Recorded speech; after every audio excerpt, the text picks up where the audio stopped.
आज भी कोई सिस्टम ओवरलोड होकर क्रैश हो जाते हैं। 30वीं शताब्दी में कुछ इसी प्रकार रोमन साम्राज्य के साथ हुआ। युद्ध, महंगाई और बदलाव ने रोमन साम्राज्य को झकझोर कर रख दिया। So hello everyone, this is Mayank Dubey and you are welcome to FUK Education। So आज हम लोग बात करने वाले हैं क्लास 11th हिस्ट्री के chapter 2 an empire across the 3 continent के सेकंड टॉपिक के बारे में, जो है हमारा द थर्ड सेंचुरी क्राइसिस। उसी के बाद हम क्या पढ़ेंगे, जेंडर लिटरेसी एंड कल्चर में। तो जैसा कि हमने हमारे पिछले लेक्चर में देखा कैसे रोमन एम्पायर कितने बड़े एम्पायर के रूप में फ्लोरिश करता है, कैसे अलग अलग प्रकार के छोटे छोटे किंगडम को मर्ज करके अपने आप रोमन एम्पायर में मिलाता है, कैसे रोमन एम्पायर कितना कल्चरली डाइवर्स एम्पायर हुआ करता था, किस प्रकार से उसने फिर अलग अलग प्रकार के एम्परर आए, सेनेट हुआ करती थी। 3 पॉलिटिकल ऑर्गेनाइजेशन के बारे में हमने उसमें पढ़ा। एक हुआ करती थी सेनेट, फिर एक पावर किसके पास होती थी, एम्परर के पास, और आर्मी। ये 3 इंपॉर्टेंट पॉलिटिकल ऑर्गेनाइजेशन हुआ करते थे उस समय। फिर कैसे धीरे धीरे समय के साथ साथ सेनेट की पावर फेड होती गई, सारी की सारी पावर सेनेट से शिफ्ट होके प्रोविंशियल अपर क्लासेस के पास चली गई। जिनको किसका सपोर्ट था, एम्परर का सपोर्ट जिन्हें था, प्रोविंशियल अपर क्लासेस को, उनके पास सारी की सारी पावर चली जाती है। और कैसे धीरे धीरे करके फिर जो एम्पायर था, इतना बड़ा रोमन एम्पायर था, धीरे धीरे डिक्लाइन होना शुरू कर देता है। कैसे धीरे धीरे आसपास के क्षेत्रों में युद्ध होते हैं, इसी टॉपिक में आज इसके बारे में पढ़ेंगे। कैसे थर्ड सेंचुरी आते आते, जैसा कि हमने देखा हमारा कब से, हमारी टाइमलाइन देखते हैं हम। यहाँ 6th सेंचुरी बीसी से लेके बढ़िया बहुत अच्छा चल रहा था। पहले सेनेट के पास पावर हुआ करती थी, सेनेट से फिर 27 सी आते आते हम देखते हैं कि कैसे सारी की सारी पावर शिफ्ट हो गई थी हमारे किसके पास, एम्परर के पास, और एम्परर का रूल होने लगा है।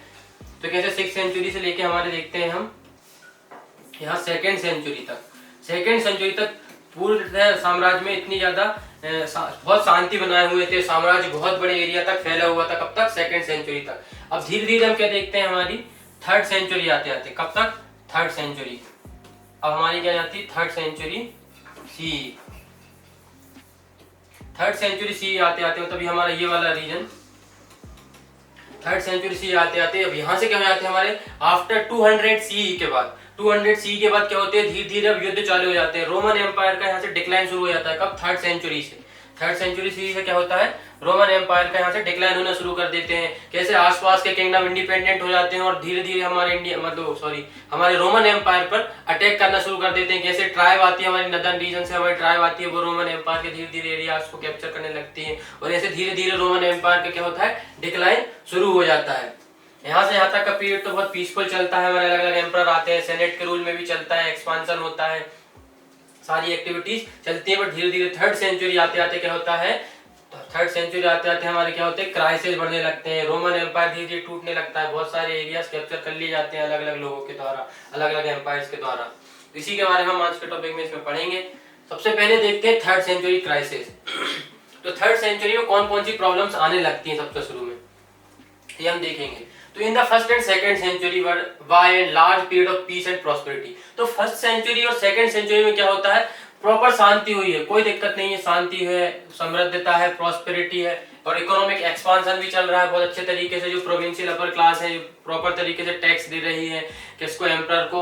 और पूरा एम्पायर क्या है कि यूनिफाइड फॉर्म में प्रॉपर गवर्नमेंट चल रही है। हमने हमारे पिछले टॉपिक में भी पढ़ा कैसे छोटे छोटे प्रोविंसेस में अलग अलग गवर्नमेंट लेवल ऑर्गेनाइजेशन बना दिए गए हैं। पूरा एम्पायर बिल्कुल समृद्ध तरीके से चल रहा है, इकोनॉमिक एक्सपांशन चल रहा है, यहाँ पे शांति बनी हुई है, प्रॉस्पेरिटी भी है। बट 3rd सेंचुरी आते आते अब यहाँ से क्या होने लगती है, समस्या शुरू होने लगती है। Brought the first major sign of internal strain. अब यहाँ से क्या होते हैं, कन्फ्लिक्ट स्टार्ट हो जाते हैं, धीरे धीरे समस्या उत्पन्न होने लगती है। रोमन एम्पायर का यहाँ से डिक्लाइन धीरे धीरे शुरू होने लगता है। फ्रॉम द 2030s, कब से, 2030s, the empire found itself fighting on several front. अलग अलग क्षेत्रों पे, अलग अलग अपने दूर दराज की सीमाओं पर क्या होने लगते हैं, धीरे धीरे इनके युद्ध चालू होने लगते हैं, इनके खिलाफ विद्रोह करने लगते हैं। बहुत सारे अलग अलग नदर्न रीजन से, ईस्टर्न रीजन से यहाँ धीरे धीरे क्या होने लगते हैं, युद्ध शुरू हो जाते हैं। इन द ईरान, अब ईरान में क्या होता है, a new and more aggressive dynasty emerge in 225। तो 225 कब तक, 225 सी आते आते क्या होता है, ईरान में हमारा सबसे बड़ा राइवल रोमन एम्पायर कौन होता था, ईरानियन एम्पायर। तो ईरानियन एम्पायर पहले पार्थियंस डायनेस्टी रूल कर रही थी, और पार्थियंस के बाद कौन सी आ जाती है दूसरी डायनेस्टी, ससानियंस की। कौन सी डायनेस्टी आ जाती है, ससेनियन डायनेस्टी। कौन सी डायनेस्टी आ जाती है, ससेनियन। इसके पहले कौन रूल कर रहे थे, पार्थियंस।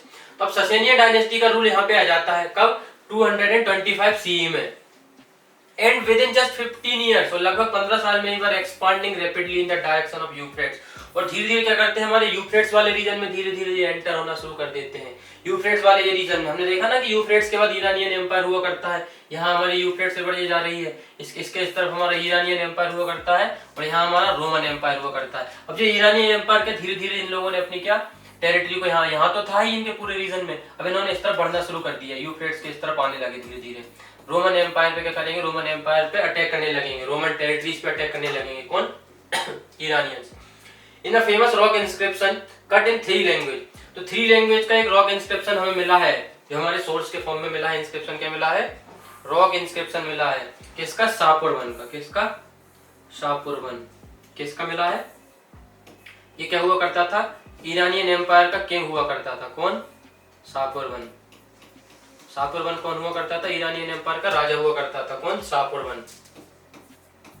अब शापुरवन का हमें क्या मिलता है, इंस्क्रिप्शन मिलता है। इसके पहले कौन सी डायनेस्टी थी, पार्थियन डायनेस्टी, लेकिन फिर नई डायनेस्टी आ जाती है ईरानियन एम्पायर में, कौन सी, ससेनियन डायनेस्टी। अब इसी ससेनियन डायनेस्टी का कौन रूलर रहता है, शापुरवन रहता है, जो क्या एक ईरानियन रूलर रहता है। Claimed he had an annihilated, और उसके इंस्क्रिप्शन में हमें क्या जानकारी प्राप्त होती है कि उसने लगभग 60,000 की रोमन आर्मी को ध्वस्त कर दिया या पराजय कर दिया, लगभग 60,000 लोगों की रोमन आर्मी को इसने हरा दिया, and even captured the eastern capital of Antioch.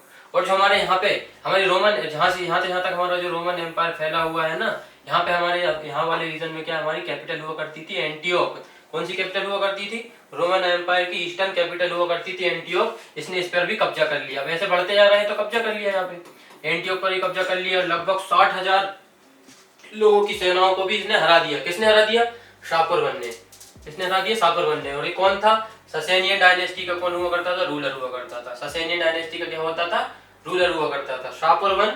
तो एक सबसे पहले क्राइसिस 3rd सेंचुरी में कौन कौन से क्राइसिस, सबसे पहला क्राइसिस क्या हुआ कि शापुरवन के अटैक्स होने लगे। शापुरवन कौन था, ईरानियन एम्पायर की ससेनियन डायनेस्टी का एक रूलर हुआ करता था, जिसने अटैक कर दिया, और हमें उसका इंस्क्रिप्शन प्राप्त हुआ है। उसी इंस्क्रिप्शन में क्या जानकारी प्राप्त हुई कि लगभग 60,000 रोमन एम्पायर की 60,000 लोगों की सेना को इसने हरा दिया, और उसकी ईस्टर्न कैपिटल हुआ करती थी रोमन एम्पायर की यहाँ पर एंटियोक, इसको भी इसने क्या कर लिया, कैप्चर कर लिया।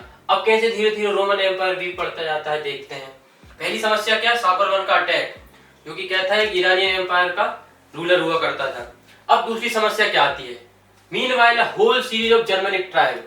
अब एक शापुरवन हो गए और दूसरे कौन हो गए, हमारे जर्मनिक ट्राइब। पहले कौन हो गए, शापुरवन, पहले कौन हो गए हमारे शापुरवन, ये हमारे सबसे पहले इन्होंने क्राइसिस किया। अब सेकंड कौन हो गए, हमारी जर्मनिक ट्राइब।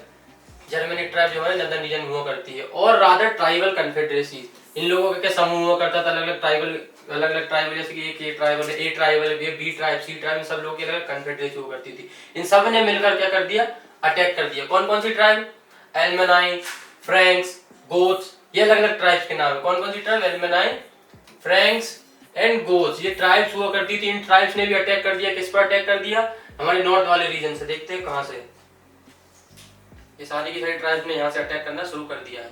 ये हमारे रिया एम्पायर यहाँ पे हुआ करती थी हमारी, यहाँ से लेके यहाँ तक पूरे हमारे एल्प्स माउंटेन हुआ करते हैं, यहाँ से लेके यहाँ ब्लैक सी तक। यहाँ पे हमारी वो तीनों ट्राइब्स हुआ करती थी, एल्मेनाई हो गई, गोथ हो गई, ये सारी की सारी ट्राइब हमारी यहाँ पे रहती थी, ये वाले रीजन में, नदर्न रीजन में, एल्प्स वाले रीजन में। अब ये लोग कहाँ से ऐसे बढ़ने लगे, धीरे धीरे ये लोग यहाँ से बढ़ रहे हैं, इन्होंने भी आना शुरू कर दिया यहाँ पे। अब कैसे धीरे धीरे, और यहाँ से हमारी एंटियोक जो हमारी कैपिटल है, तो 60,000 की आर्मी को हरा दिया किसने, ईरानियन लोगों ने। अब ये लोग भी धीरे धीरे ऐसे बढ़ रहे हैं यहाँ से। अब कैसे धीरे धीरे ये हमारा रोमन एम्पायर को खतरा बढ़ता है, ये नॉर्थ वाले रीजन से ये अटैक कर रही है, अलग अलग जर्मेनिक ट्राइब, और यहाँ से हमारे ईरानियन लोग यहाँ से कर रहे हैं, शापुरवन यहाँ से आके अटैक कर रहा है। तो ऐसे करके धीरे धीरे समस्या उत्पन्न होने लगती है। इस प्रकार से धीरे धीरे अब डिक्लाइन शुरू हो जाता है किसका, हमारे रोमन एम्पायर का। सब तो कौन कौन सी दो इंपॉर्टेंट हमने देखी समस्या, कौन कौन सी, एक तो शापुरवन का अटैक, उसके बाद क्या देखा, जर्मनिक ट्राइब। ये दो इंपॉर्टेंट क्राइसिस उस समय हो रहे हैं। Begin to move again the Rhine and Danube frontiers. Rhine river, जो डेन्यूब रिवर हमने तो नॉर्थ रीजन में पढ़ी थी ना, यहाँ से यहाँ तक राइन रिवर, यहाँ डेन्यूब रिवर, यहीं से अटैक कर रही है कौन, हमारी जर्मनिक ट्राइब। और यहाँ से कौन अटैक कर रहे हैं, हमारे ईरानियन ट्राइब, ईरानियन लोग कर रहे हैं, यहाँ से जर्मनिक ट्राइब हमारी अटैक कर रही है। and the whole period from 233 to 280 saw repeated invasion of the whole line of the province that stretched from Black Sea to Alps. तो ब्लैक सी और आल्प्स वाले रीजन हम देखें ना, आल्प्स माउंटेन हमारे यूरोप में यहाँ पे है, यहाँ पे हमने ब्लैक सी देखा, ये पूरी की पूरी ऊपर वाली लाइन है नदर्न रीजन जो है, यहाँ से सीधे सीधे क्या कर रहे हैं सारी की सारी ट्राइब एल्मेनाई, फ्रैंक एंड गोथ, सारी की सारी ट्राइब क्या कर रही है वहां से अटैक कर रही है। कहां पर अटैक कर रही है? हमारे रोमन एम्पायर के नदर्न रीजन में। एंड द सदर्न जर्मनी, और सदर्न जर्मनी वाले रीजन में ये सारी की सारी ट्राइब फैली हुई थी और ये हमारे रोमन एम्पायर पे क्या करती है? अटैक करती है। तो दो इंपॉर्टेंट हमने क्राइसिस के बारे में पढ़ा, कौन कौन से? सेकेंड सेंचुरी आने तक सारा रीजन बहुत समृद्ध हुआ करता था, इकोनॉमिक एक्सपांशन प्रॉपर तरीके से चल रहा है, लेकिन जैसे ही थर्ड सेंचुरी आती है, ससेनियन डायनेस्टी आती का रूल आता है, कहाँ पे? हमारे ईरानियन एम्पायर में। उसका एक इंपॉर्टेंट एम्बिशियस रूलर आता है और जो सोचता है कि अब मैं भी रोमन एम्पायर को जीत कर रहूंगा। तो रोमन एम्पायर को जीतने की चाह में क्या करता है? शाहपुर बनाता है। क्या नाम है उसका? शाहपुरवन। क्या नाम है उसका? शाहपुरवन। नाम नहीं भूलना। ससेनियन डायनेस्टी का, ईरानियन एम्पायर की ससेनियन डायनेस्टी का रूलर शाहपुरवन आते हैं और शाहपुरवन क्या करने लगता है? फिर अटैक करने की चाह में धीरे धीरे अपना एक्सपांशन करने लगता है। और सेकंड क्या है? हमारी जर्मनिक ट्राइब। जर्मनिक ट्राइब कहां से आती है? हमारी नदर्न रीजन वाला रीजन जो हुआ करता था अलग आल्प्स माउंटेन, डेन्यूब और राइन रिवर से, वहां से अलग अलग ट्राइब एल्मेनाई, फ्रैंक और गोथ ट्राइब क्या करती हैं? अटैक करती हैं और ऐसा करके रोमन एम्पायर पर अटैक होने लगता है। The Romans were forced to abandon much of its territory beyond the Danube. अब क्या करता है? रोमन्स लोग डर जाते हैं ऐसी ट्राइब से और कहीं ना कहीं युद्ध में हार जाते हैं और डेन्यूब के आसपास वाली टेरिटरी किसको दे देते हैं? उन्हीं लोगों को देते हैं जिसको जर्मनिक ट्राइब के कंट्रोल में आ जाती है सारी नदर्न वाली reason. While the emperors of this period were constantly, और जितने भी एम्पर हुए हैं इस समय के, जितने भी शासक हुए हैं, निरंतर युद्ध लड़ रहे हैं, नदर्न रीजन पे लड़ रहे हैं, ईस्टर्न फ्रंट पे लड़ रहे हैं, तो इनके युद्ध निरंतर चल रहे हैं। और रोमन्स लोग इनको क्या बोलते थे? इनको ये हमारे इसको बोलते थे बर्बेरियंस। भाई ये तो बर्बरता है, ये तो जबरदस्ती है, बहुत बहुत भयंकर क्रूरता से मार रहे हैं सभी लोगों को, ये बहुत क्रूरता से मार रहे हैं। इतनी खतरनाक होती थी ट्राइब, आज भी हमारे जैसे भारत में हम चले जाएं अंडमान निकोबार के रीजन में ऐसी ऐसी डेंजरस ट्राइब रहती है जो बिना कोई बड़े बड़े वेपन यूज करके लोगों को मार सकती है। द रैपिड, उसके बाद हम देखते हैं the rapid succession of the emperor in the third century. अब क्या होता है? धीरे धीरे the rapid succession of the emperor in third century, 25 emperor in 47 year. अब लगभग कितने? 25 एम्परर, 25 शासक जो होते हैं वो अपकमिंग 47 साल में, 47 साल के अंदर मतलब हर एक डेढ़ दो साल के अंतर से क्या होते हैं? वहां के एम्परर बदलने लगते हैं, क्योंकि अब अनस्टेबल हो गई है ना, पूरा साम्राज्य अनस्टेबल हो रहा है, इतने युद्ध चल रहे हैं, निरंतर युद्ध लड़ रहे हैं अलग अलग जगह, तो एक के बाद एक एम्परर बदलाते जा रहे हैं। 47 साल में लगभग 25 एम्परर बदल जाते हैं। इतनी प्रकार की समस्या उत्पन्न हो रही है और ऐसे धीरे धीरे क्या होता है? अब रोमन एम्पायर का डिक्लाइन शुरू हो जाता है यहाँ से। तो कौन कौन से इंपॉर्टेंट दो क्राइस पड़े? शाहपुरवन का अटैक और एक जर्मनिक ट्राइब का अटैक। नदर्न रीजन से जर्मनिक ट्राइब आ रही है, ईस्टर्न रीजन से शाहपुरवन आ रहा है। और इसी के साथ साथ क्या देखते हैं कि लगभग 47 वर्षों के अंतराल में 47 वर्षों के अंदर 25 एम्परर बदले जा चुके हैं। तो इस प्रकार की ऐसी समस्याएं चल रही है कहां पर? हमारे रोमन एम्पायर में। अब आगे देखते हैं क्या, तो इस प्रकार के उस समय क्या चल रहा है? थर्ड सेंचुरी में क्राइसिस चल रहा है, ये हमने देख लिया। अब आगे हम देखेंगे कि हमारे किस प्रकार की रोमन एम्पायर में सोसाइटी हुआ करती थी, क्या वहाँ पे जेंडर इक्वलिटी हुआ करती थी, या क्या वहाँ पे लिटरेसी हुआ करती थी, नहीं लोग पढ़े लिखे होंगे, कि कल्चरल डाइवर्सिटी हुआ करती थी या सेम कल्चर होता था, किस प्रकार का वहाँ पे सोसाइटी हुआ करती थी, तो हम देखेंगे। One of the more modern features of the Roman society was the widespread prevalence of the nuclear family. तो वहाँ पे क्या कंसेप्ट चलता था? न्यूक्लियर फैमिली का। न्यूक्लियर फैमिली मतलब हस्बैंड होगा, वाइफ होगी और उसके बच्चे, बस ये है कंसेप्ट ऑफ न्यूक्लियर फैमिली। उसके बच्चे होंगे, हस्बैंड वाइफ और उसके बच्चे होंगे, है ना। Adult son did not live with their family, और जो बड़े बच्चे हुआ करते थे वो क्या करते थे? फैमिली के साथ नहीं रहते थे, क्योंकि उनका भी कहीं ना कहीं बड़े बच्चे जो होते थे उनका विवाह हो जाता था।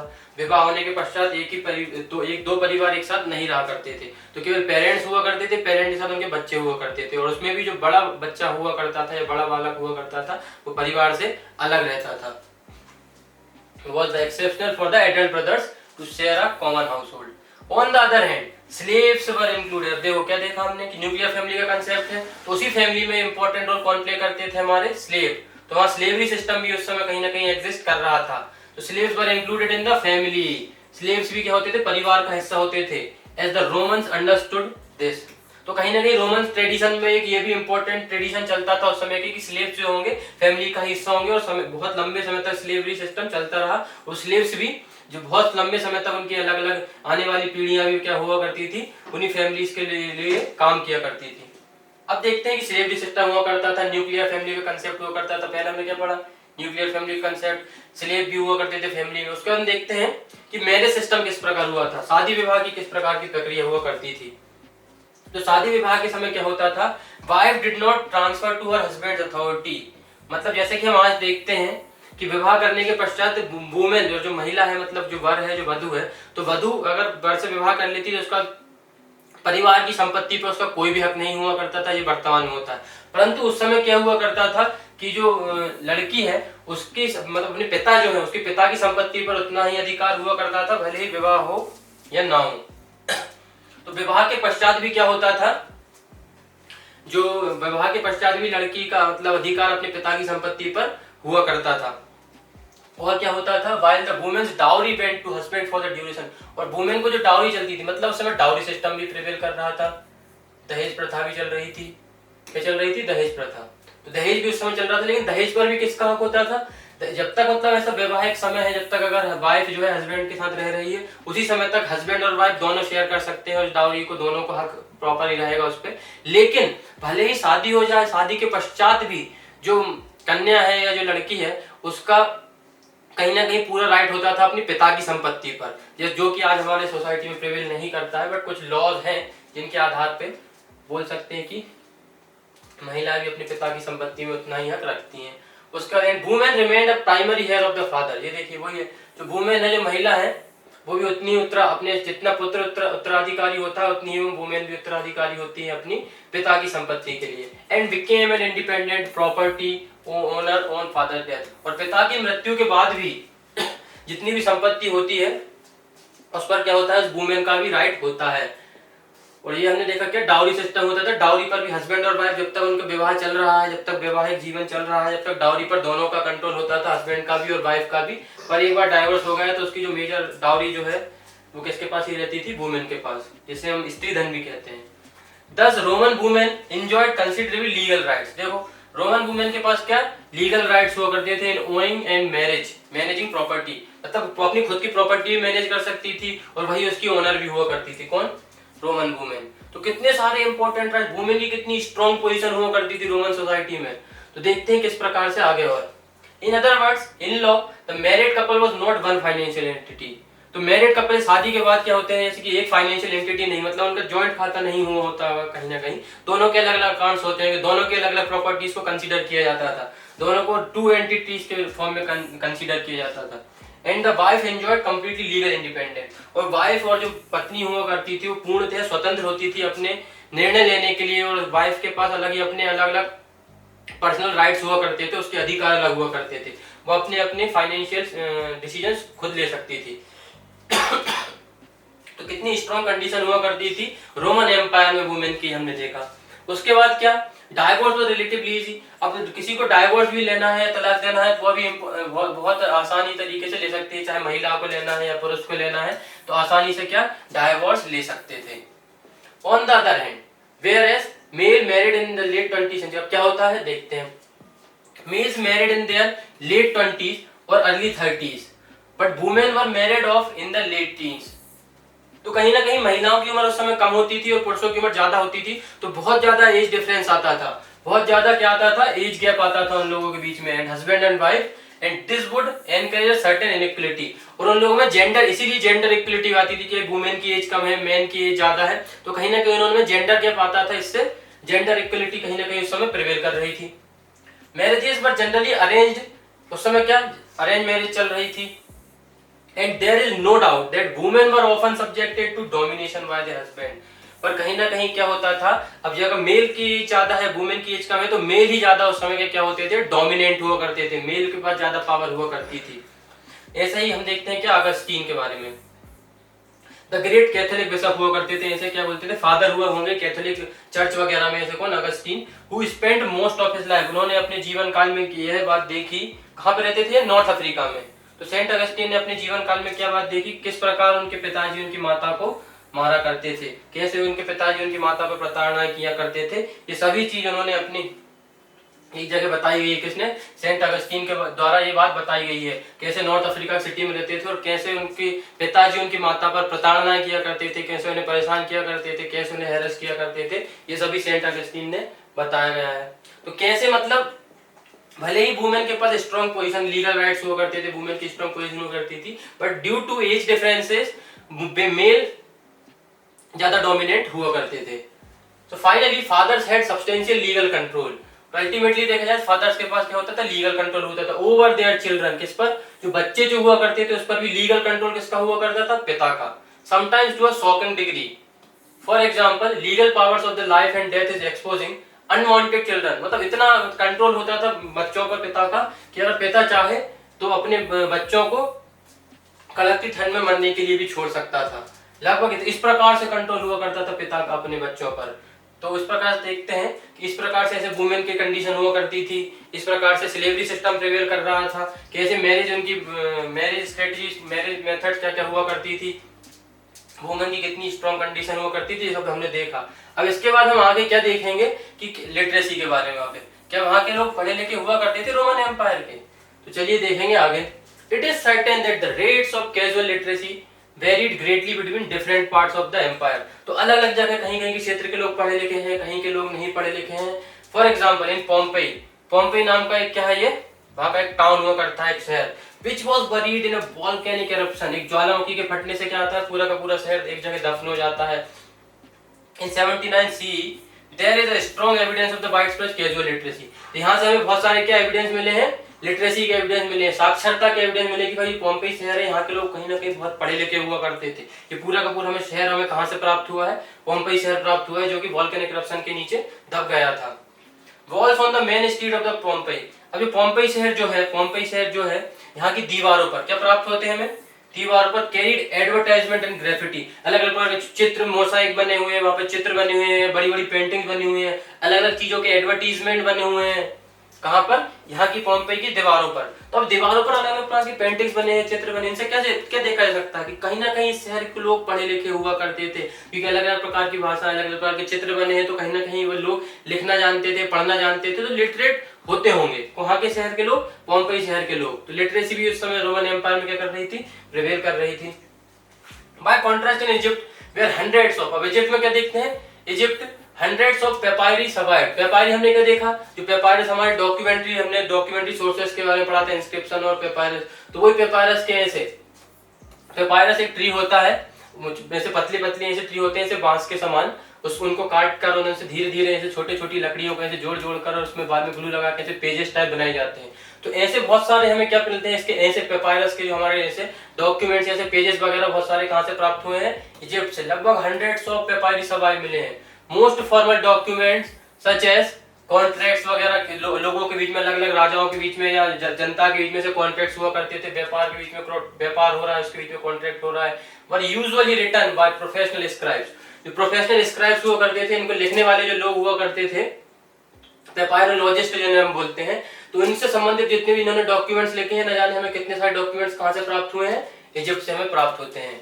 उसका देखते हैं, and they often tell us, और उन्होंने बहुत सी जगह एक चीज और मेंशन की है कि कौन पढ़ा लिखा है, कौन नहीं पढ़ा लिखा है, कौन से क्षेत्र के लोग पढ़ सकते हैं, कहाँ के लोग नहीं पढ़ सकते हैं। ये सभी जानकारी उन्होंने इनमें लिखी है, किसमें? अपने पेपायरी में।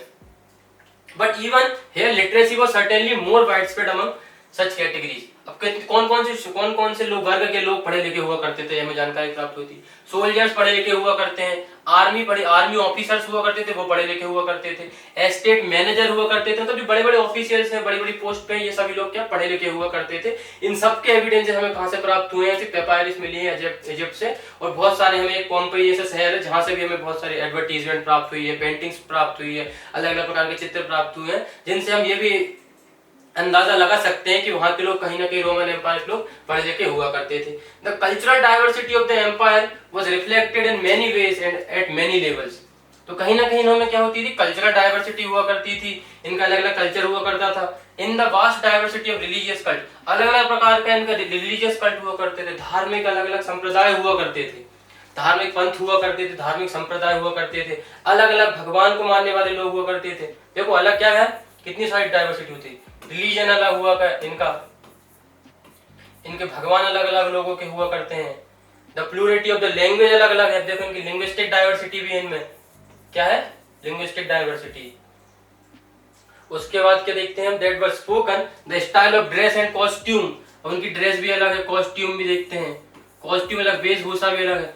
रोमन एम्पायर कितना ज्यादा डाइवर्स हुआ करता था, कितने अलग अलग प्रकार के कल्चर हुआ करते थे, अलग अलग प्रकार के वस्त्र पहन रहे हैं, अलग अलग धर्मों को मानते हैं, अलग अलग भगवान को मान रहे हैं, अलग अलग भाषाएं बोल रहे हैं, अलग अलग कॉस्ट्यूम पहन रहे हैं। द फूड अलग अलग, भोजन भी अलग प्रकार का हुआ करता है, भोजन में भी विविधता है। जैसे आज भी हम देखते हैं कि पंजाब में चले जाए तो अलग वहाँ पे मिल रहा है, हमारे साउथ में अलग मछली चावल खाते हैं लोग, बंगाल में चले जाए वहाँ कुछ अलग है, मध्य प्रदेश वाले सेंटर वाले रीजन में कुछ अलग प्रकार से। तो इस प्रकार से कैसे कल्चरल डाइवर्सिटी हुआ करती थी। Their forms of social organisation, tribal and non tribal, even their pattern of settlement, उनके रहने के तरीके अलग अलग हुआ करते थे, कोई बड़े घरों में कोई छोटे घरों में रहने के, घर बनाने के पैटर्न अलग अलग हुआ करते थे। तो इतने प्रकार की कल्चरल डाइवर्सिटी हुआ करती थी रोमन एम्पायर में।